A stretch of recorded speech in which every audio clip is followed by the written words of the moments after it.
La diabetes es una moda, me dijo mi hijo mientras yo perdía la vista de un ojo izquierdo. El amor de madre no tiene límites, pero el desprecio de un hijo tampoco. Hoy, voy a contarte algo que nunca pensé que contaría. Y si tú, por un segundo, sientes que esto te suena familiar, solo te pido que dejes un like y te suscribas. Me va a ayudar a continuar desahogándome. Me llamo Consuelo Herrera y tengo 67 años. Vivo en Madrid, en el barrio de Carabanchel, en una casa de 3 plantas que compré con el sudor de 40 años trabajando en una fábrica textil del Puente de Vallecas. Las paredes están llenas de fotografías. Mi boda con Antonio, que en paz descanse. Iker de bebé en mis brazos. Las primeras comuniones de mis nietos.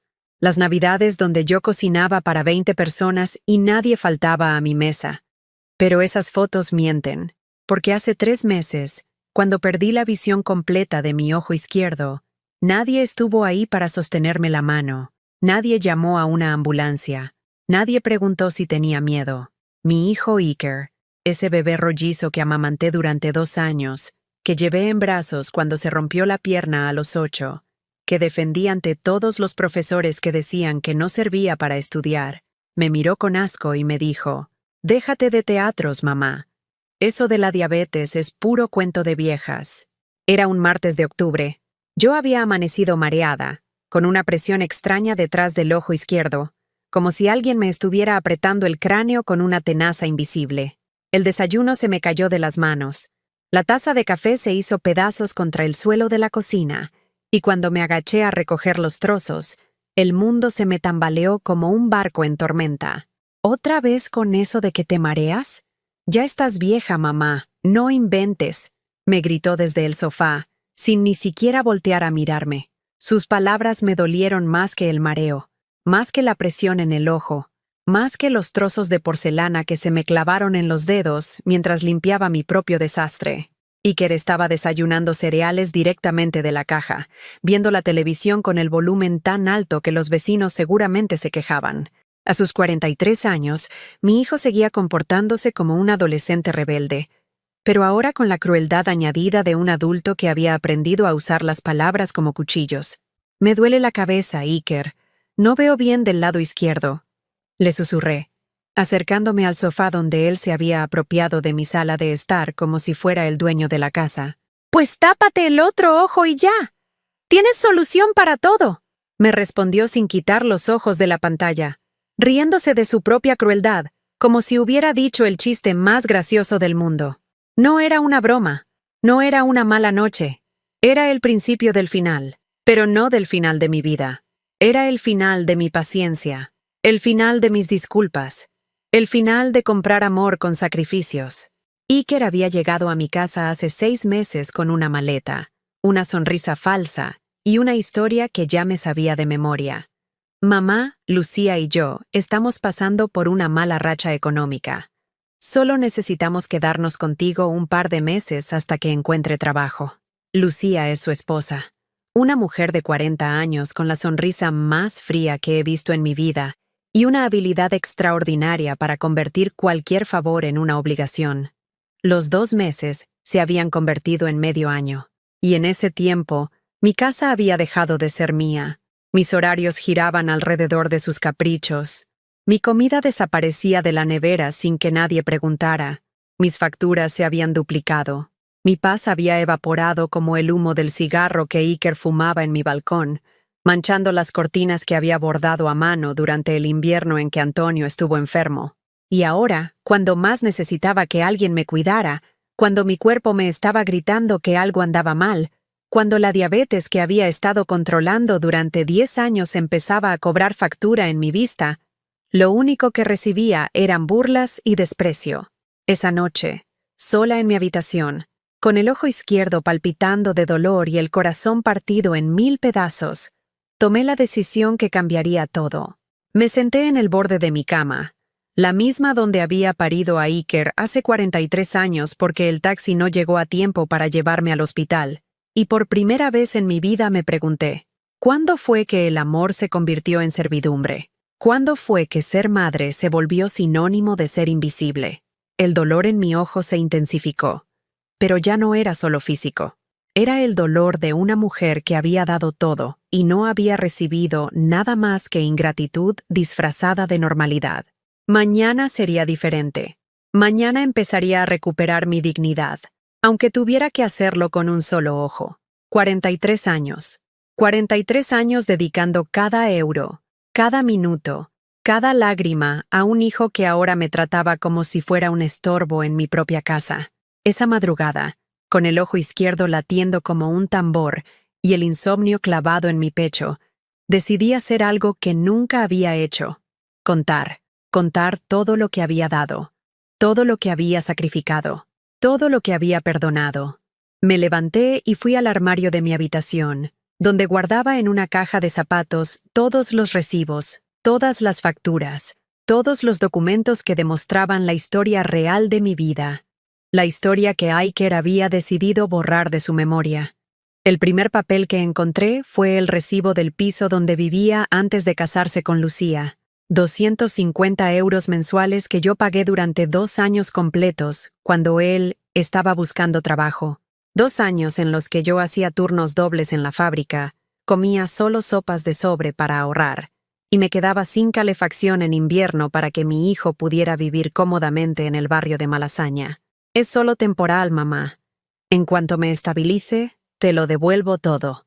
Me había prometido con esa sonrisa suya que yo confundía con gratitud, pero que ahora reconocía como manipulación pura. El dinero nunca regresó.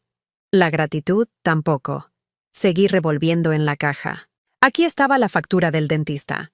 1.800 euros que pagué cuando Lucía necesitó implantes dentales porque, según ella, no podía presentarse a entrevistas de trabajo con esa sonrisa.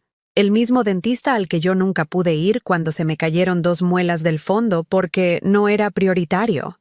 Aquí, los recibos de la guardería de mi nieto Pablo durante 1 año completo. 300 euros mensuales que salían directamente de mi pensión de jubilada, mientras ellos se iban de vacaciones a Benidorm porque necesitaban desestresarse de la paternidad. Aquí, las facturas del supermercado. Miles y miles de euros en comida que yo compraba para alimentar a una familia de 4 personas con mi pensión de 600 euros mensuales. Yo comía arroz con tomate mientras ellos cenaban carne todos los días. Pero lo peor no eran los números. Lo peor eran los recuerdos. Como aquella Navidad de hace 3 años, cuando vendí las joyas de mi madre, las únicas que tenía, las que ella me había dado antes de morir diciéndome que te den suerte en el amor, para comprarle a Iker el televisor de pantalla grande que tanto quería. Un televisor de 2.000 euros que ahora usaba para ignorarme mientras yo le suplicaba que me llevara al médico. Recordé el día que hipotequé esta casa. La casa que Antonio y yo habíamos pagado con tanto esfuerzo durante 30 años, para prestarle a Iker el dinero del enganche de su primer coche. Te prometo que en 6 meses te lo pago, mamá. Palabra de honor. 5 años después, seguía pagando las cuotas de esa hipoteca. Iker había vendido el coche al año siguiente para irse de viaje a París con Lucía, porque según él, necesitaban vivir experiencias antes de tener hijos. Shh. Me senté en el suelo de mi habitación, rodeada de papeles que contaban la historia de una mujer que había confundido el amor con la entrega total. Una mujer que había creído que ser buena madre significaba decir sí a todo, pagar todo, perdonar todo. Entonces recordé las palabras que más me habían dolido durante todos estos años. Mamá, si no me ayudas con esto, no sé qué voy a hacer. Tú eres la única persona en la que puedo confiar. Me había dicho cuando necesitaba dinero para la boda. Mamá, sabes que te adoro, pero necesito que entiendas mi situación. Me decía cada vez que me pedía más y más. Mamá, cuando sea viejo, yo te voy a cuidar igual que tú me cuidas ahora. Me prometía cada vez que yo dudaba. Mentiras envueltas en palabras dulces. Manipulación disfrazada de cariño. Chantaje emocional vestido de amor filial. Y yo, como una idiota, me lo había creído todo. Había creído que cada sacrificio era una inversión en el amor de mi hijo, que cada euro prestado era un eslabón más en la cadena que nos unía, que cada sí que yo decía cuando mi cuerpo y mi cuenta bancaria gritaban no, era una prueba más de que yo era una buena madre. Pero buena madre para quién, porque mientras yo me desangraba económica y emocionalmente, Iker aprendía que mamá era un cajero automático que nunca se quedaba sin dinero, una empleada doméstica que trabajaba gratis, una abuela que cuidaba niños sin cobrar, una mujer sin derecho a cansarse, a enfermarse, a quejarse, una mujer invisible. Me levanté y fui al baño. Me miré en el espejo con mi ojo bueno, y lo que vi me partió el corazón. Una mujer de 67 años que parecía de 80, con arrugas que no venían de la edad, sino del estrés, con canas que no eran de los años, sino de las preocupaciones, con una mirada apagada que hablaba de sueños enterrados bajo toneladas de obligaciones que nunca habían sido mías. ¿Cuándo había sido la última vez que compré algo para mí? ¿Cuándo había sido la última vez que dije no, sin sentirme culpable?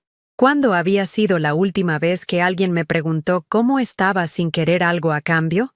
No podía recordarlo. Volví a la habitación y seguí leyendo papeles. Aquí estaba la carta del banco, advirtiéndome que estaba gastando más de lo que ingresaba. Aquí, la factura de la luz de 2 meses que había quedado sin pagar porque tuve que elegir entre eso y comprar medicinas para la diabetes. Aquí, la receta médica del oculista de hace un año, recomendándome revisiones cada 3 meses para controlar la retinopatía diabética. Revisiones que nunca pude costear porque mi dinero se iba en mantener a una familia que no era mía. Y ahora estaba perdiendo la vista. Literalmente perdiendo la vista porque había elegido la vista de otros por encima de la mía. Porque había elegido el bienestar de Iker por encima del mío.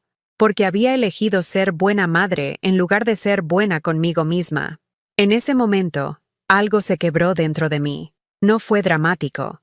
No fue como en las películas, donde el protagonista grita y rompe cosas. Fue silencioso, fue profundo, fue definitivo.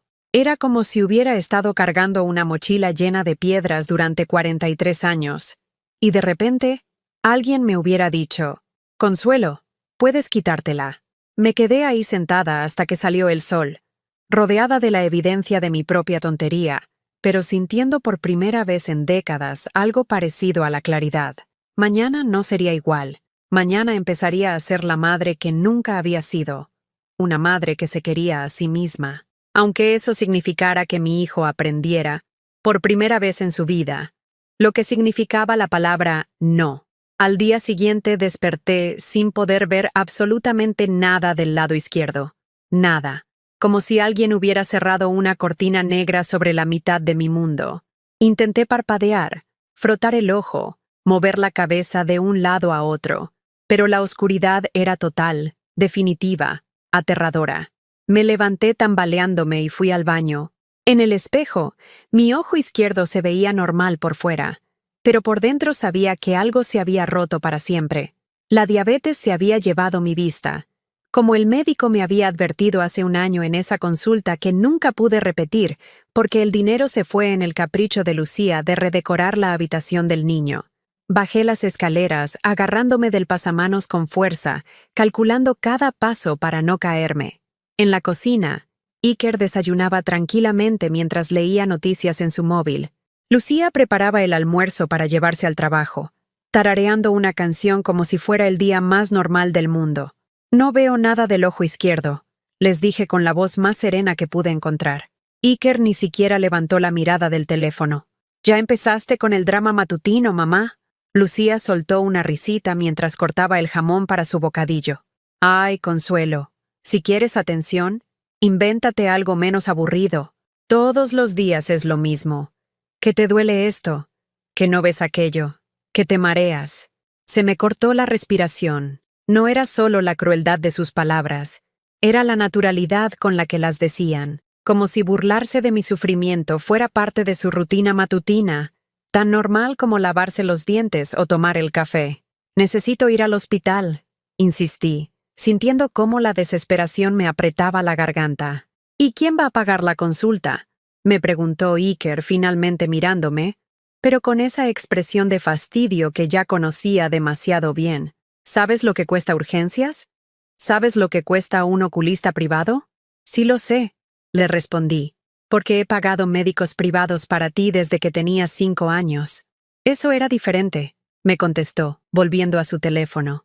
Yo era un niño. Tú ya estás vieja. Es normal que te fallen las cosas. Normal. Como si perder la vista fuera tan natural como que se te caiga el pelo. Como si mi sufrimiento fuera tan irrelevante como el clima de ayer. Ese día se convirtió en una pesadilla interminable de indiferencia calculada. Me quedé sentada en el sofá de mi propia sala, en mi propia casa, suplicando con la mirada que alguien me preguntara cómo me sentía, que alguien notara que algo grave me estaba pasando. Pero para ellos, yo era invisible. Y ahora, literalmente, medio ciega. Cuando mi nieto Pablo llegó del colegio, corrió hacia mí como siempre, pero cuando choqué con la mesa del centro porque no calculé bien la distancia, se rió a carcajadas. «La abuela zombie ataca de nuevo», gritó, imitando mis movimientos torpes. Lucía se unió a la risa desde la cocina. «Pablo tiene razón. Pareces un zombie, Consuelo. A ver si te compras unas gafas nuevas». Iker no dijo nada, pero su silencio era peor que las burlas. Era la confirmación de que mi dolor no merecía ni siquiera un comentario. Esa noche, cuando todos se fueron a dormir, me quedé despierta en la oscuridad. Una oscuridad que ahora era literal en el 50% de mi mundo. Y por primera vez en mi vida, deseé morirme. No de manera dramática, no con dolor, solo deseé desaparecer, evaporarme, dejar de ser una molestia para la gente que se suponía que me amaba. Pero al día siguiente, algo cambió. Fue la señora Remedios, mi vecina del Tredove, quien tocó mi puerta a media mañana. «Consuelo, hija, te vi ayer en el portal y me pareció que andabas rara. ¿Estás bien?» Y me eché a llorar. Le conté todo, la vista perdida, la indiferencia de mi familia, el miedo que tenía de quedarme completamente ciega sin que nadie me ayudara. La señora Remedios, que vivía con una pensión de viudedad de 400 euros, me agarró del brazo y me dijo: «Nos vamos al hospital ahora mismo. Yo te llevo». «Oh, pero Remedios, no tengo dinero para...». «El dinero lo conseguimos después. Primero, la salud». Y me llevó. Ella, que apenas podía pagar sus propias medicinas, pagó mi consulta de urgencias. 60 euros que representaban casi una semana de su comida. En el hospital, el médico me examinó con esa expresión grave que usan los doctores cuando las noticias no son buenas. «Señora Herrera, ha sufrido una hemorragia retiniana severa. Ha perdido la visión completa del ojo izquierdo. Si hubiera venido hace una semana, tal vez hubiéramos podido hacer algo. Si hubiera venido hace una semana. Si mi familia me hubiera tomado en serio. Si alguien me hubiera escuchado cuando dije que no veía bien. ¿Hay alguna posibilidad de recuperación?», pregunté, aferrándome a un hilo de esperanza. «Lo siento, señora. El daño es irreversible». Salí del hospital con un parche en el ojo, instrucciones médicas para cuidar el ojo derecho, y una rabia que nunca había sentido en mis 67 años de vida. Cuando llegué a casa, encontré a Iker viendo la televisión, comiendo de una bolsa de patatas fritas que yo había comprado esa mañana para toda la semana. «¿Dónde andabas?», me preguntó sin voltear a mirarme. «Perdiendo la vista para siempre», le respondí, mostrándole el parche. Por primera vez en días, me miró. Pero no vi preocupación, vi molestia. «¿Y ahora qué? ¿Vas a andar por la casa chocando con todo como una inválida?». En ese momento, algo se rompió definitivamente dentro de mí. No era mi corazón, no era mi alma. Era el último hilo que me conectaba con la mujer que había sido durante 43 años. La mujer que justificaba todo, que perdonaba todo, que sacrificaba todo. Esa mujer murió ahí mismo, en mi sala, delante de mi televisor, mientras mi hijo me preguntaba si iba a ser una molestia mayor de la que ya era.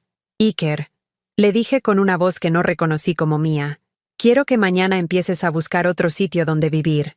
Se rió. Pensó que era una broma. «¿Qué dices, mamá? No seas dramática». «Digo que ya no quiero compartir mi casa con gente que celebra mi sufrimiento». «Venga ya, no seas exagerada. Nadie celebra nada». Fui a la cocina, saqué un vaso de agua y me senté frente a él. «Iker, cuando perdí la vista esta mañana, tu hijo se rió. Tu esposa se burló. Tú me preguntaste quién iba a pagar el médico. Cuando volví con la noticia de que nunca voy a volver a ver por este ojo, tu primera reacción fue preguntarme si iba a ser un estorbo. Se quedó en silencio por primera vez en meses. Una vecina que apenas me conoce pagó mi consulta médica. Una mujer con menos dinero que nosotros se preocupó más por mi salud que mi propio hijo. Mamá, yo... No, lo interrumpí. Ya no. Y por primera vez en 43 años, vi miedo en los ojos de mi hijo. Miedo de que su cajero automático hubiera decidido cerrarse para siempre. La reacción de Iker fue inmediata y predecible. Pánico disfrazado de indignación. ¿Estás loca, mamá? ¿Dónde se supone que nos vamos a ir? ¿Con qué dinero? Me quedé sentada en mi silla, con el parche en el ojo, mirándolo fijamente con mi ojo bueno.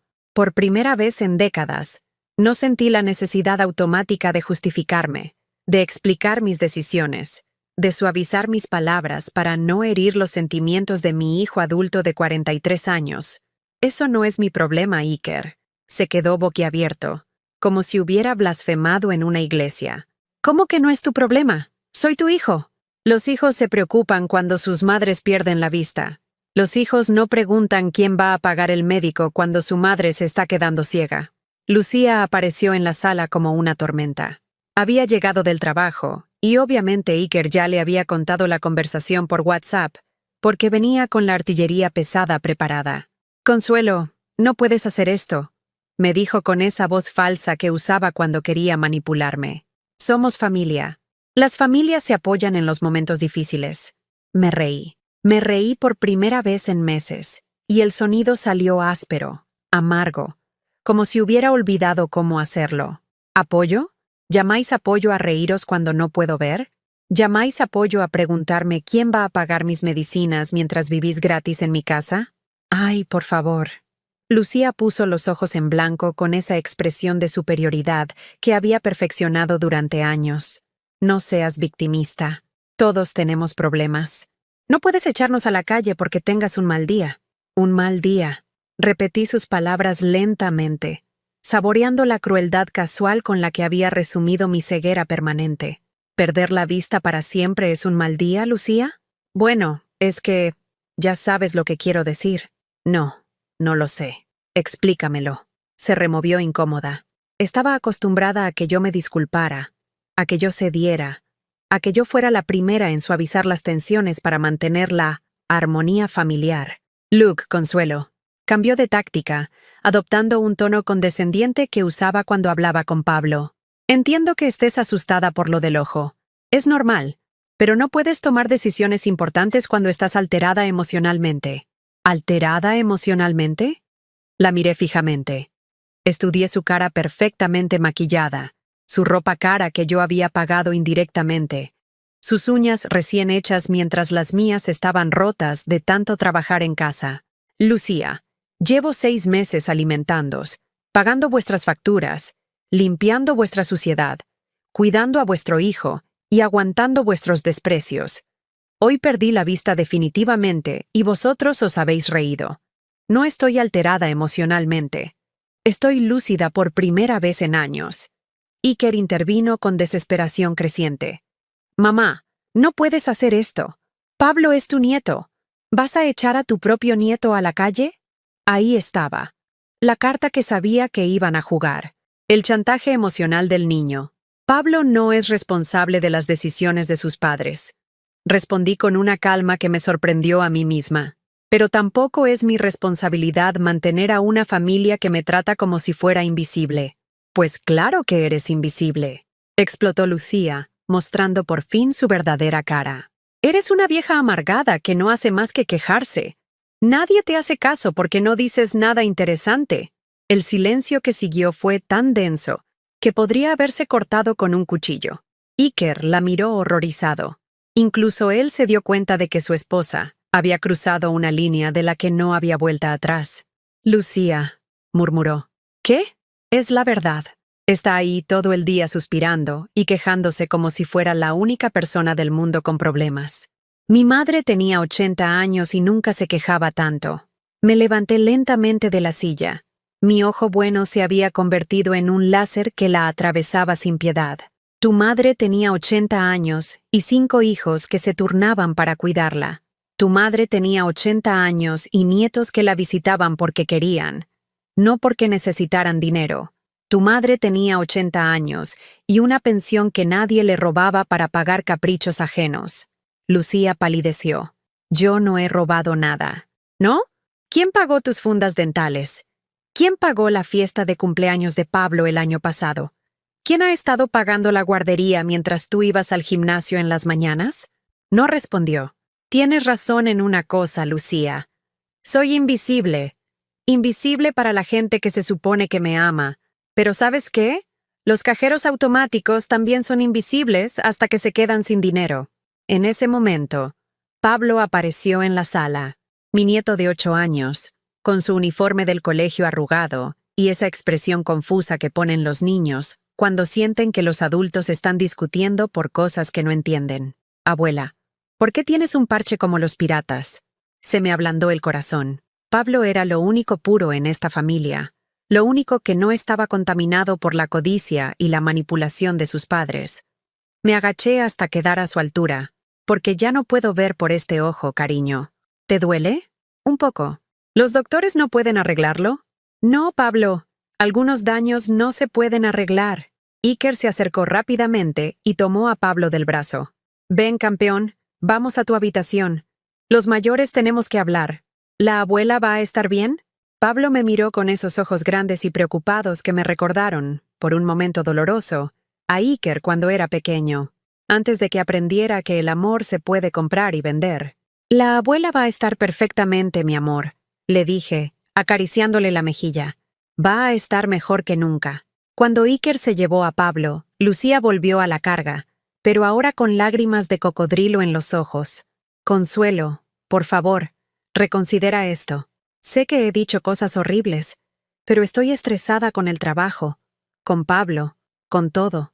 No lo decía en serio. ¿Cuál de todas las cosas horribles que me has dicho durante 6 meses no decías en serio, Lucía? ¿Las veces que dijiste que era demasiado dramática cuando me dolía algo? ¿Las veces que te reíste cuando me caía? ¿Las veces que me dijiste que era una carga? Yo nunca dije que fueras una carga. No con esas palabras exactas. Pero me lo dijiste cada vez que suspirabas cuando te pedía algo. Me lo dijiste cada vez que ponías los ojos en blanco cuando hablaba. Me lo dijiste cada vez que hacías planes que no me incluían en mi propia casa. Iker volvió a la sala con una expresión que no había visto en años. Miedo genuino. Mamá, por favor, dame una oportunidad de arreglar esto. ¿Cómo vas a arreglar mi ojo, Iker? No puedo arreglar tu ojo, pero podemos cambiar. Podemos ser mejores.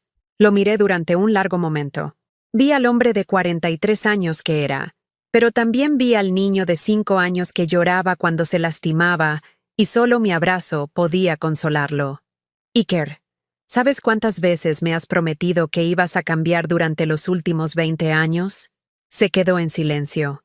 ¿Sabes cuántas veces me has prometido que me ibas a devolver el dinero que te he prestado? Siguió en silencio. ¿Sabes cuántas veces me has dicho que me querías solo cuando necesitabas algo? Sus ojos se llenaron de lágrimas, pero ya no me llegaban al corazón como antes. Tenéis una semana para encontrar otro sitio, dije con una firmeza que no sabía que poseía. Y no es negociable. Mamá, la conversación se acabó, Iker. Buenas noches. Y por primera vez en 6 meses, subí a mi habitación sin limpiar la cocina, sin recoger sus cosas, sin asegurarme de que tuvieran todo lo que necesitaban. Por primera vez en décadas, me fui a dormir pensando solo en mí misma.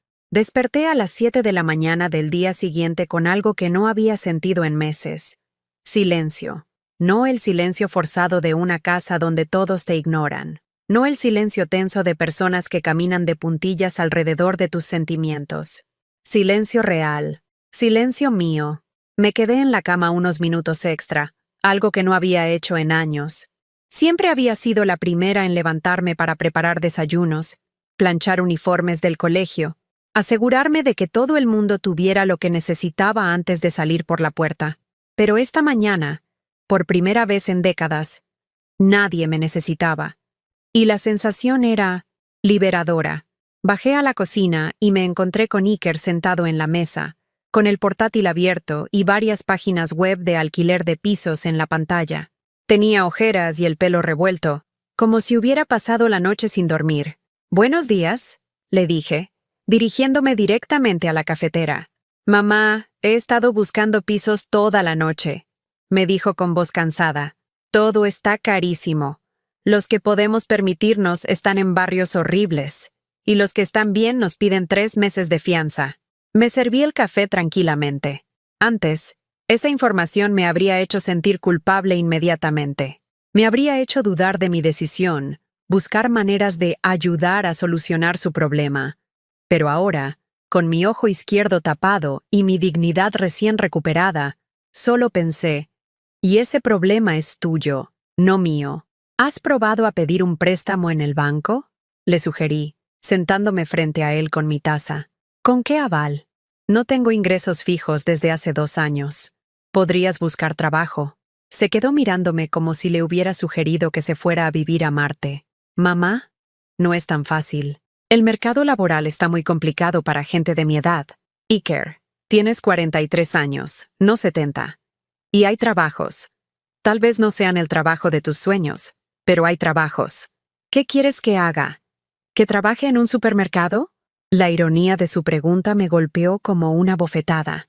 Durante 40 años, yo había trabajado en una fábrica, en oficinas de limpieza. Había vendido productos por catálogo. Había cuidado niños ajenos para pagar sus gastos de universidad. Había hecho todos los trabajos indignos que él ahora rechazaba. «Si es necesario, sí», le respondí con una calma que lo descolocó completamente. «Pero mamá...». «Iker, esta conversación se acabó. Tienes 6 días». Se levantó de la mesa con dramatismo adolescente y se fue dando un portazo. A los 10 minutos, escuché su coche salir del garaje a toda velocidad. Y entonces pasó algo extraordinario. Me quedé sola en mi casa. Completamente sola. Por primera vez en 6 meses, no había nadie esperando que limpiara su desastre, que cocinara su comida, que solucionara sus problemas. Caminé por mi casa como si fuera nueva. Fui a la sala y me senté en mi sofá, sin tener que apartar ropa sucia o platos vacíos. Fui a la cocina y abrí mi nevera, viendo comida que nadie había tocado sin permiso. Subí a mi habitación y abrí mi armario, donde mis cosas seguían ordenadas como a mí me gustaba. Era como si hubiera estado viviendo en casa de unos extraños y de repente recordara que era mía. Me vestí con calma, eligiendo ropa que no había usado en meses porque siempre estaba con la bata limpiando o cocinando. Me puse un vestido azul que Antonio me había regalado para nuestro aniversario número 20, cuando todavía creía en los finales felices y en las familias que se cuidan mutuamente. Salí a la calle sin prisa, sin destino fijo, solo por el placer de caminar a mi propio ritmo. Madrid me recibió con un sol tímido de octubre y esa brisa fresca que siempre me había gustado. Caminé por mi barrio como si lo viera por primera vez. Me detuve en el mercado de Carabanchel, donde había comprado durante años, pero ahora lo miraba diferente. «Buenos días, Consuelo», me saludó Paco, el frutero que me conocía desde hace décadas. «¿Cómo andas?». Por primera vez en meses, alguien me preguntaba cómo estaba sin querer algo a cambio. «Bien, Paco, mejor que bien». «Me alegro, hija. Te veo distinta. ¿Nuevo corte de pelo?». Me reí. No era el pelo. Era yo. Algo así. Compré solo lo que necesitaba para mí. Tomates para una ensalada, pescado fresco para la cena, un trozo de queso manchego que siempre me había gustado, pero que nunca compraba porque era muy caro para 4 personas. Por primera vez en años, mi cesta de la compra reflejaba mis gustos, no las demandas de una familia que me trataba como empleada doméstica gratuita. Cuando llegué a casa, Lucía estaba en la cocina, hablando por teléfono con alguien. Cuando me vio entrar, colgó rápidamente. «¿Dónde estabas?», me preguntó con un tono que pretendía ser casual, pero sonaba controlador. «De compras». «¿Y qué has comprado?». Le mostré las bolsas. Lucía revisó el contenido con el ceño fruncido. «¿Solo esto? ¿Y para nosotros qué?». La miré con una expresión que debió de ser nueva, porque retrocedió un paso. «Lucía, vosotros ya no vivís aquí. Sois huéspedes temporales con fecha de caducidad. Vuestras comidas son vuestro problema. Pero siempre has cocinado para todos». Siempre había hecho muchas cosas que ya no voy a hacer. Pasé junto a ella y fui a mi habitación. Por primera vez en meses, cerré la puerta con llave. Me senté en mi cama y abrí el cajón de la mesita de noche donde guardaba mis cosas más personales. Ahí estaba mi libreta bancaria, que no había revisado en meses porque siempre estaba demasiado ocupada cuidando a otros. Los números me sorprendieron. Tenía más dinero del que recordaba. No mucho, pero sí más de lo que pensaba. Al no tener que mantener a 4 personas durante una semana, mi pensión había respirado un poco. Saqué mi teléfono móvil, ese modelo básico que tenía desde hace años porque no necesitaba más. Marqué un número que tenía guardado desde hacía meses, pero que nunca había llamado. ¿Diga? Hola, soy Consuelo Herrera. Llamé hace unos meses preguntando por las clases de pintura para principiantes. Ah, sí, Consuelo. Me acuerdo perfectamente. ¿Sigues interesada? Muy interesada. Perfecto. Tenemos un grupo que empieza los martes y jueves por la mañana. Son 15 euros por clase, materiales incluidos. 15 euros por clase. Antes me habría parecido un lujo imposible. Ahora sabía que era el precio de 2 paquetes de cigarrillos de Iker. Me apunto. ¡Estupendo! ¿Puedes venir mañana para conocer el taller? Estaré ahí. Colgué el teléfono y me quedé mirando el calendario de mi mesita de noche. Martes y jueves por la mañana. Clases de pintura. Para mí. Cuando fue la hora de cenar, bajé a la cocina y preparé una tortilla francesa para una persona. La comí en silencio, saboreando cada bocado, viendo las noticias en la televisión sin que nadie cambiara de canal, sin que nadie me interrumpiera con quejas o demandas. Iker llegó alrededor de las 9, con aspecto derrotado. Mamá, necesitamos hablar. No, Iker, tú necesitas hablar. Yo necesito vivir en paz. Por favor. Solo 5 minutos. Lo miré durante un momento largo. Había algo diferente en su postura, en su voz. Por primera vez en años, parecía humilde. 5 minutos. Accedí. Se sentó frente a mí en la mesa de la cocina donde habíamos desayunado juntos durante su infancia, donde le había ayudado con los deberes del colegio, donde habíamos tenido miles de conversaciones que ahora me parecían de otra vida. He estado pensando en lo que dijiste ayer. Y tienes razón. No dije nada. Las disculpas de última hora me las sabía de memoria. He sido un mal hijo. Lucía ha sido injusta contigo. Nos hemos aprovechado de tu bondad. Seguí en silencio. Pero mamá, somos familia. Eso tiene que contar para algo. Respiré profundamente antes de responder. Iker, durante 43 años he creído que ser familia significaba que yo tenía que dar todo, y vosotros tenías derecho a recibir todo. Ahora sé que estaba equivocada. ¿Qué quieres decir? Quiero decir que la familia real funciona en los dos sentidos. La familia real se preocupa cuando alguien pierde la vista. La familia real no pregunta quién va a pagar el médico cuando alguien se está muriendo de dolor. Se quedó callado mirando sus manos. Tienes 5 días, le dije levantándome de la mesa. Esa noche dormí mejor que en años. Sin interrupciones, sin preocupaciones ajenas, sin el peso de ser responsable de la felicidad de todo el mundo, excepto de la mía. Por primera vez en décadas, soñé conmigo misma, y en el sueño, tenía 2 ojos que funcionaban perfectamente. El viernes por la noche, 3 días antes del plazo que les había dado, llegué a casa después de mi segunda clase de pintura, y me encontré con una emboscada. No solo estaban Iker y Lucía esperándome en la sala, también estaba mi cuñada Carmen, la hermana de Antonio que siempre había opinado sobre mi vida, sin que nadie se lo pidiera. Estaba sentada en mi sofá como si fuera la reina de Inglaterra, con esa expresión de superioridad moral que adoptaba cada vez que iba a poner a alguien en su lugar. «Consuelo, siéntate», me ordenó Carmen antes de que yo pudiera ni siquiera quitarme el abrigo. «Tenemos que hablar contigo». «No, Carmen, no tenemos que hablar de nada. Esta es mi casa y no recuerdo haberte invitado». Iker se levantó rápidamente. «Mamá, por favor. Carmen vino porque está preocupada por ti». «Todos estamos preocupados». Me reí. Una risa seca, sin humor. ¿Preocupados? ¿Desde cuándo? Carmen se acomodó en el sofá y sacó su artillería pesada. «Consuelo, Iker me ha contado lo que estás haciendo. Echar a tu propia familia a la calle porque tienes problemas con la vista. Tu hermano Antonio debe estar revolviéndose en su tumba. La mención de mi difunto marido fue como recibir una bofetada. No te atrevas a usar el nombre de Antonio para manipularme, Carmen. No te estoy manipulando. Te estoy abriendo los ojos. Bueno, el ojo que te funciona, añadió con una sonrisita cruel que pretendía ser graciosa. El silencio que siguió fue tan tenso que se podía cortar con un cuchillo. Perdón, dijo Carmen con una falsa sonrisa. Ha sido un chiste de mal gusto. Pero tienes que entender que lo que estás haciendo está mal, Consuelo. Los hijos necesitan el apoyo de sus madres, especialmente en momentos difíciles. ¿Y las madres no necesitan el apoyo de sus hijos cuando se están quedando ciegas? Lucía intervino con lágrimas preparadas de antemano. Consuelo, yo sé que he cometido errores. Sé que a veces digo cosas sin pensar, pero estoy intentando cambiar. Dame una oportunidad de demostrártelo. ¿Cómo cuándo? ¿Perdón? ¿Cuándo vas a demostrarme que has cambiado? Porque llevas 3 días durmiendo en mi casa desde que te dije que os fuerais, y no has cambiado nada. Sigues dejando tus platos sucios en el fregadero. Sigues usando mi lavadora sin preguntar.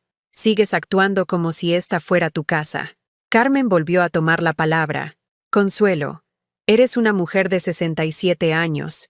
¿Qué vas a hacer sola en esta casa tan grande? ¿Con qué dinero vas a mantenerla? Tu pensión no te da para vivir sola. Mi pensión me daba para mantener a 4 personas hasta hace una semana. Creo que podré arreglármelas para mantener a una. Pero piensa en Pablo, intervino Iker jugando su carta más baja. ¿Vas a privar a tu nieto de su abuela? ¿Vas a romper la familia por un capricho? Me levanté y fui hasta la vitrina donde guardaba las fotos familiares. Saqué una que llevaba ahí desde hacía 5 años. Pablo y yo en el Parque del Retiro, el día que cumplió 3 años. En la foto, él me abraza y yo sonrío genuinamente. Éramos felices. ¿Sabéis cuándo fue la última vez que Pablo me abrazó sin que vosotros se lo pidierais? Les pregunté, mostrándoles la foto. No respondieron. Hace 4 meses. Desde entonces, cada vez que viene a saludarme, vosotros le decís, dale un beso a la abuela, o abraza a la abuela, como si fuera una obligación, como si yo fuera un trámite tedioso en su día. Dejé la foto encima de la mesa con cuidado. Un niño de 8 años no abraza por obligación a alguien que quiere. Abraza porque siente cariño genuino. Si Pablo ha dejado de abrazarme espontáneamente, es porque ha aprendido de vosotros que yo soy alguien a quien se tolera, no alguien a quien se quiere. Lucía sollozó más fuerte. Eso no es verdad, ¿no? ¿Cuántas veces habéis hablado mal de mí delante de él? ¿Cuántas veces le habéis dicho que la abuela es pesada, que la abuela se queja mucho, que la abuela es exagerada? Iker bajó la mirada. Tenía mi respuesta. Carmen intentó retomar el control de la conversación. Mira, Consuelo, entiendo que estés dolida, pero esto se puede arreglar. Solo necesitas ser un poco más flexible. ¿Flexible? Sí. Entender que los jóvenes tienen una manera diferente de expresar el cariño, que a veces parecen desagradecidos, pero en el fondo te quieren. Me acerqué a Carmen hasta quedar frente a ella. Carmen, tu hermano murió hace 8 años. Durante estos 8 años, ¿cuántas veces me has invitado a cenar en tu casa? Bueno, ¿cuántas veces me has llamado para preguntarme cómo estoy? Es que siempre estás con Iker. ¿Cuántas veces me has incluido en los cumpleaños familiares sin que yo tenga que preguntar si puedo ir? Carmen se quedó en silencio. ¿Y ahora vienes a mi casa a darme lecciones sobre la familia? ¿A decirme que sea flexible con gente que se ríe cuando pierdo la vista? Me dirigí hacia el mueble donde guardaba los documentos importantes. Saqué una carpeta y la puse encima de la mesa de centro, delante de los 3. ¿Sabéis qué es esto? Abrí la carpeta. Dentro había copias de todos los recibos, todas las facturas, todos los pagos que había hecho por Iker durante los últimos 10 años. Estos son 23.000 euros que he gastado en vosotros en la última década. 23.000 euros de mi pensión de jubilada. Dinero que debería haber usado para cuidar mi salud, para arreglar esta casa, para tener una vejez digna. Iker palideció. Mamá, yo no sabía que llevabas la cuenta. ¿No sabías que llevaba la cuenta? ¿O no sabías que algún día iba a sumarla? Saqué otro papel de la carpeta. ¿Y sabéis qué es esto? Era la escritura de la casa. Esta casa está a mi nombre. Solo a mi nombre. Cuando vuestro padre murió, me aseguré de que así fuera, porque intuía que algún día iba a necesitar protegerme de mi propia familia. Carmen se levantó indignada. Consuelo, no puedes pensar que tu propio hijo te iba a robar. No, Carmen. No podía pensar que mi propio hijo se iba a reír cuando perdiera la vista. Tampoco podía pensar que su esposa me iba a llamar dramática cuando me estuviera quedando ciega. Hay muchas cosas que no podía pensar y que han pasado. Me acerqué a la ventana y miré hacia la calle. Mi barrio, mi Madrid, mi vida. Tenéis 48 horas, dije sin voltearme a mirarlos. Mamá, 48 horas para recoger vuestras cosas y encontrar otro sitio donde vivir. No puedes hacer esto, gritó Carmen. Es inhumano. Me volví hacia ella con una calma que me sorprendió a mí misma. ¿Inhumano, Carmen? ¿Sabéis qué es inhumano? Reírse cuando tu madre se queda ciega. Eso es inhumano. Preguntarle quién va a pagar sus medicinas mientras vives gratis en su casa. Eso es inhumano. Llamarla dramática cuando pide ayuda médica. Eso es inhumano. Cogí la foto de Pablo del parque y la guardé en mi bolso. Yo no estoy echando a nadie. Yo estoy recuperando mi dignidad. Después de 67 años, estoy eligiendo vivir sin ser invisible en mi propia vida. Iker se levantó con lágrimas en los ojos. Mamá, por favor, te prometo que esta vez va a ser diferente. Iker, ¿sabes cuántas veces me has hecho esa promesa exacta durante los últimos 20 años? No respondió. 17 veces. Las he contado. 17 promesas de cambio que duraron menos de un mes cada una. Me dirigí hacia las escaleras para subir a mi habitación. La conversación se acabó. 48 horas. ¿Y después qué? Me gritó Lucía con desesperación. ¿Vas a vivir sola para siempre? ¿Vas a morir sola en esta casa? Me detuve en el primer escalón y me volví hacia ella. Lucía, he descubierto algo muy interesante esta semana. Estar sola no es lo mismo que estar abandonada. Yo he estado abandonada durante años, rodeada de gente que se suponía que me quería. Subí un escalón más. Ahora voy a probar qué se siente estar sola pero querida. Querida por mí misma. Y subí a mi habitación, cerré la puerta con llave, y por primera vez en 8 años, me fui a dormir sin preocuparme por si alguien más había cenado, si alguien más tenía lo que necesitaba, si alguien más era feliz. Solo me preocupé por mí, y la sensación fue revolucionaria. Se fueron un domingo por la mañana, sin despedirse, sin dar las gracias por 6 meses de techo, comida y facturas pagadas, sin reconocer ni siquiera que se habían aprovechado de mi bondad. Simplemente desaparecieron mientras yo estaba en misa. Sí, había vuelto a ir a misa, no por un despertar religioso súbito, sino porque era lo primero que había hecho solo para mí en décadas. Me gustaba el silencio de la iglesia de San Pedro del barrio. Me gustaba estar rodeada de gente que no me conocía, que no esperaba nada de mí, que me permitía ser simplemente Consuelo, no la madre de, no la abuela de, no la que paga todo.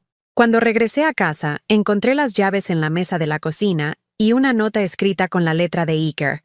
Mamá, esperamos que seas feliz con tu decisión. Cuando te canses de estar sola, ya sabes dónde encontrarnos. Ni una disculpa, ni un agradecimiento, ni siquiera un «te queremos» de despedida.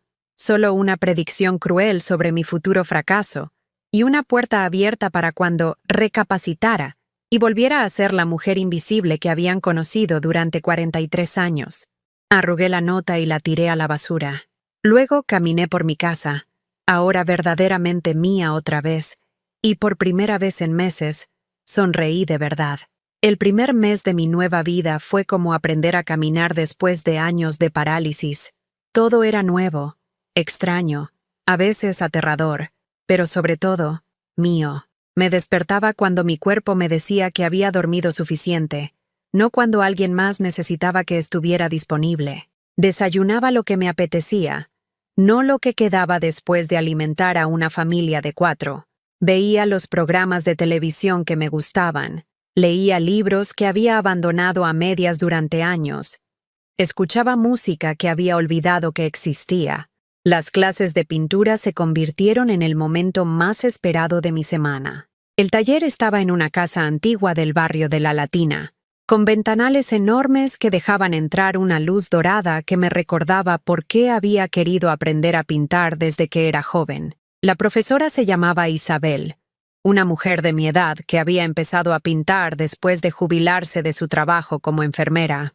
Tenía las manos manchadas permanentemente de pintura y una sonrisa que te hacía sentir que todo era posible. «Consuelo», me dijo durante mi tercera clase, mientras yo luchaba por capturar el color exacto de las naranjas que estábamos pintando. «No tienes que pintar lo que ves. Pinta lo que sientes». «¿Cómo pinto lo que siento con un solo ojo?», le pregunté, señalando mi parche. «¿Y cómo no vas a pintar lo que sientes precisamente por eso?», me respondió. «Tu perspectiva es única ahora. Nadie más ve el mundo exactamente como tú lo ves». Esa tarde, en lugar de naranjas, pinté mi primera obra real, un autorretrato, pero no me pinté como me veía en el espejo. Me pinté como me sentía por dentro, una mujer con un ojo tapado, pero con una sonrisa genuina, una mujer que había perdido la mitad de su vista, pero que había ganado toda su dignidad. Cuando terminé, Isabel se quedó mirando el cuadro durante un largo rato. «Esto no es el trabajo de una principiante», me dijo finalmente. «Esto es el trabajo de alguien que tiene algo real que decir». Por primera vez en años, alguien me había visto. No como madre, no como abuela, no como proveedora de servicios gratuitos, como artista, como mujer, como ser humano con valor propio. A las 6 semanas de mi liberación, algo inesperado pasó. Pablo apareció en mi puerta. Era un sábado por la tarde. Yo estaba en el jardín trasero, plantando bulbos de tulipanes para la primavera siguiente. Había decidido que iba a tener el jardín más bonito del barrio, no porque alguien más fuera a disfrutarlo, sino porque yo merecía belleza en mi vida. Escuché el timbre y fui a abrir, esperando encontrar al cartero o a algún vendedor. En lugar de eso, me encontré con mi nieto de 8 años, con su mochila del colegio y los ojos rojos de haber llorado. «Hola, abuela». «Pablo», susurré, mi corazón rompiéndose y sanándose al mismo tiempo. «¿Qué haces aquí, mi vida? ¿Puedo pasar?» Lo dejé entrar y lo llevé a la cocina. Le preparé un vaso de leche con galletas, las mismas galletas de chocolate que solía comprarle cuando vivía aquí, y me senté frente a él. «¿Cómo llegaste hasta aquí?» «En el metro. Ya sé cómo llegar solo». «Pablo, tus padres deben estar preocupados». «No», me interrumpió. «Papá está trabajando y mamá está en casa de la tía Carmen. Nadie sabe que estoy aquí». «¿Y por qué viniste?» Se quedó callado un momento, moviendo las galletas en el plato sin comerlas. «Te echo de menos, abuela». Esas 4 palabras fueron como un bálsamo en heridas que no sabía que seguían abiertas. «Yo también te echo de menos, cariño. ¿Por qué no vienes a visitarnos?» «Porque es complicado, Pablo». «¿Es porque mamá y papá dicen cosas feas de ti?» Me quedé helada. «¿Qué tipo de cosas?» «Que estás loca, que eres mala, que nos echaste de la casa porque eres egoísta». Respiré profundamente. Pablo merecía la verdad, pero una versión que pudiera entender. «Pablo, ¿tú crees que soy mala?» «No. Tú siempre me compraste cosas bonitas. Tú nunca me gritabas cuando rompía algo. Tú me dejabas ayudarte a cocinar. ¿Y crees que soy loca?» «No». «Bueno, un poco loca, sí, pero loca divertida, como cuando bailabas conmigo en la cocina». Me reí a pesar de las lágrimas que empezaban a formarse en mi ojo bueno. ¿Sabes qué pasó realmente, Pablo? No. Yo me enfermé. Perdí la vista de un ojo. Y cuando pedí ayuda, nadie me ayudó. Al contrario, se rieron de mí. Pablo frunció el ceño, procesando la información. ¿Se rieron cuando estabas enferma? Sí. Eso está muy mal. Sí, está muy mal. ¿Y por eso les dijiste que se fueran? Les dije que se fueran porque una casa debe ser un lugar donde te cuiden cuando estás enferma, no donde se rían de ti. Pablo asintió con la seriedad de un adulto. Entiendo.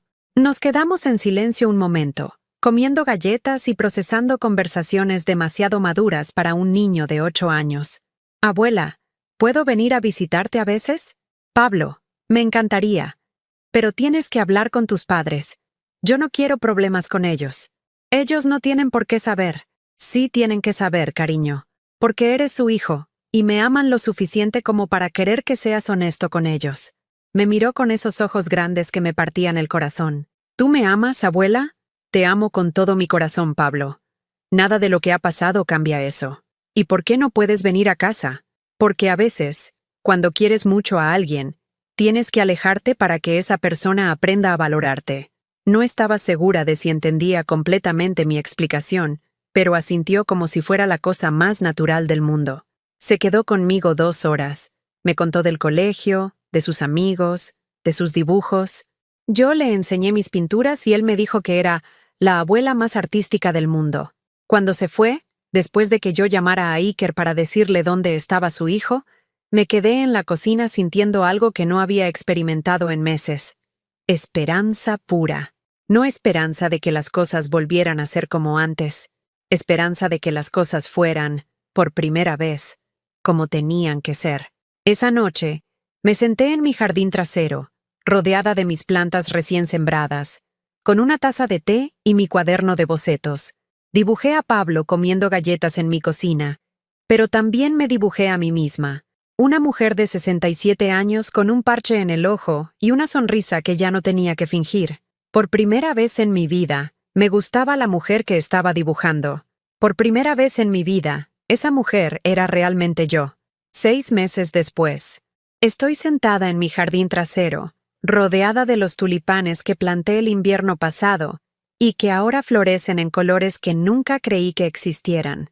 Rojos intensos, amarillos brillantes, púrpuras profundos que parecen terciopelo bajo el sol de abril. Con mi ojo bueno, veo más belleza de la que veía con 2 cuando vivía ciega emocionalmente. En la mesa de jardín tengo extendidos 3 cuadros que terminé esta semana en el taller de Isabel. Ya no pinto solo naranjas o ejercicios de principiante. Ahora pinto mi vida. Mi casa recién pintada de azul cielo, porque siempre me gustó ese color, pero nunca me atreví a usarlo. Mis manos arrugadas pero fuertes sosteniendo pinceles. Mi rostro con el parche, pero sonriendo de verdad. Isabel dice que tengo talento natural. El mes pasado me propuso exponer 3 obras en una muestra colectiva de artistas mayores de 60 años. Dije que sí sin pensarlo 2 veces. La mujer que era hace un año habría dicho, no, ¿quién va a querer ver mis garabatos? Pero la mujer que soy ahora sabe que su arte vale porque viene de un lugar auténtico. Pablo viene a visitarme cada 2 sábados. Ha sido nuestro acuerdo secreto durante 3 meses. Iker y Lucía todavía no lo saben, y parte de mí se siente culpable por eso. Pero la parte más fuerte de mí entiende que algunas relaciones necesitan protegerse de las toxinas familiares para poder florecer. El sábado pasado, Pablo me trajo un dibujo que había hecho en el colegio. Era nuestra casa, pero pintada de azul como la tengo ahora, con un jardín lleno de flores y 2 figuras en la puerta. Él y yo, los 2 sonriendo. En la esquina había escrito con su letra de niño, «La casa donde soy feliz». Lloré cuando lo leí. Pero fueron lágrimas buenas, de las que limpian en lugar de lastimar. Me contó que sus padres habían encontrado un piso pequeño en Getafe, que su papá por fin había conseguido trabajo en una empresa de seguros, que su mamá se quejaba todo el tiempo de lo caro que está todo y de lo mucho que extrañaba la comodidad de casa de la abuela. No sentí satisfacción vengativa al escucharlo. Solo sentí nada. Como cuando escuchas noticias de gente que conociste hace mucho tiempo pero que ya no forma parte de tu vida emocional. ¿Tú los extrañas, abuela?, me preguntó Pablo con esa curiosidad pura que tienen los niños. Extraño al padre que tu papá era cuando tenía tu edad. Le respondí con honestidad. Extraño los domingos cuando éramos una familia que se cuidaba mutuamente. Pero no extraño ser invisible en mi propia casa. ¿Qué es ser invisible? Es cuando la gente que vive contigo actúa como si no existieras hasta que necesitan algo. Pablo asintió con la sabiduría de los 8 años. Como cuando mamá y papá me ignoran hasta que necesitan que esté callado para ver la tele. Me partió el corazón que un niño tan pequeño ya entendiera esa dinámica, pero me alegró saber que tenía palabras para identificarla. Exacto, cariño. Pero tú nunca vas a ser invisible para mí. Tú siempre vas a ser importante para la abuela. Tengas algo que ofrecer o no. La semana pasada sucedió algo que no esperaba. Iker me llamó. No había sabido nada de él desde que se mudaron, excepto por las historias que Pablo me contaba durante nuestras tardes secretas. Cuando vi su nombre en la pantalla del teléfono, mi primera reacción fue no contestar. Pero la curiosidad pudo más. Hola, mamá. Su voz sonaba diferente, más pequeña, más cansada. Hola, Iker. ¿Cómo estás? Bien. ¿Y tú? Bueno, estamos pasando por una época complicada. Ahí estaba, la razón de la llamada. No había cambiado nada. Lo siento mucho, le dije, y lo decía en serio. No me alegraba que estuviera mal, pero tampoco era mi problema que solucionar. Mamá, quería preguntarte, ¿podrías prestarnos algo de dinero? Solo hasta que me paguen el primer sueldo. Es que el piso nuevo es más caro de lo que pensábamos y... No, Iker. Silencio al otro lado de la línea. ¿No? No. Pero mamá, es solo... Iker, no voy a prestarte dinero. No voy a pagarte facturas. No voy a solucionarte problemas. Eso se acabó. ¿Ni siquiera vas a preguntarme cuánto necesito? No necesito saber cuánto necesitas para saber que mi respuesta es no. Otro silencio largo. ¿Estás enfadada conmigo? La pregunta me sorprendió por su ingenuidad. No, Iker, no estoy enfadada. El enfado requiere expectativas. Yo ya no tengo expectativas sobre ti. Eso duele, mamá. ¿Sabes qué duele más? Perder la vista mientras tu hijo se pregunta quién va a pagar el médico. Colgó sin despedirse. No me sentí mal. Me sentí libre. Libre de la esperanza tóxica de que algún día iba a cambiar. Libre de la responsabilidad de arreglar problemas que no eran míos. Libre de sentirme culpable por poner límites que debería haber puesto hace décadas. Ayer, mientras regaba mis tulipanes, mi vecina Remedios se acercó a la valla que separa nuestros jardines. Consuelo, te veo muy bien últimamente, me dijo con esa sonrisa cálida que siempre tenía. Me siento muy bien, Remedios. Se te nota. Tienes otra cara, otra energía. Es que he aprendido algo importante. ¿Qué? Que cuidar de uno mismo no es egoísmo, es supervivencia. Remedios asintió como si hubiera estado esperando años a que yo llegara a esa conclusión. ¿Sabes qué me dijo mi difunto marido una vez? Me preguntó. Me dijo, Remedios, no puedes dar de beber a otros si tu propio pozo está seco. Tenía razón. El tuyo estuvo seco durante años, hija. Me alegro de que por fin le hayas dado tiempo para llenarse otra vez. Esta mañana, mientras desayunaba en mi cocina silenciosa pero no solitaria, recibí una llamada inesperada. Era una periodista del diario local. Al parecer, Isabel había hablado de mí y de mi historia para un artículo sobre el arte como terapia en la tercera edad. Señora Herrera, me gustaría entrevistarla. Su profesora dice que su caso es extraordinario. Empezar a pintar a los 67 años después de una crisis familiar, convertir el dolor en arte, creo que es una historia que podría inspirar a muchas mujeres. ¿Inspirar? Sí. Mujeres que se sienten invisibles en sus propias familias. Mujeres que han dado todo y no han recibido nada. Mujeres que creen que es demasiado tarde para empezar de nuevo. Acepté la entrevista sin dudarlo. Si mi historia puede ayudar a una sola mujer a entender que nunca es demasiado tarde para elegirse a sí misma, entonces vale la pena contarla. Mientras escribo estas palabras en mi diario, con el sol de la tarde entrando por la ventana de mi habitación y mis cuadros colgados en las paredes como recordatorios de quién soy ahora, puedo decir algo que no había podido decir en décadas. Soy feliz. No feliz a pesar de estar sola. Feliz porque estoy acompañada de la persona más importante de mi vida, yo misma.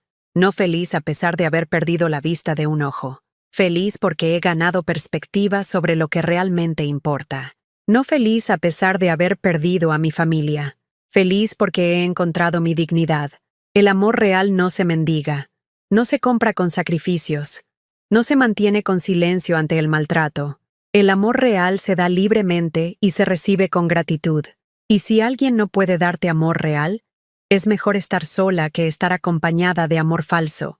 Yo elegí estar sola, y descubrí que no estaba sola para nada. Estaba, por primera vez en mi vida, en muy buena compañía. Una pregunta para ti que me escuchas. ¿Alguna vez has sentido que eres invisible en tu propia familia? ¿Que das todo y no recibes el respeto que mereces? Cuéntame en los comentarios si has vivido algo parecido o conoces a alguien que haya pasado por una situación similar. Si esta historia te llegó al corazón, déjame tu like y suscríbete al canal para que este mensaje llegue a alguien que necesita escucharlo. A veces, una historia puede cambiar una vida, y tal vez la tuya sea la próxima en transformarse.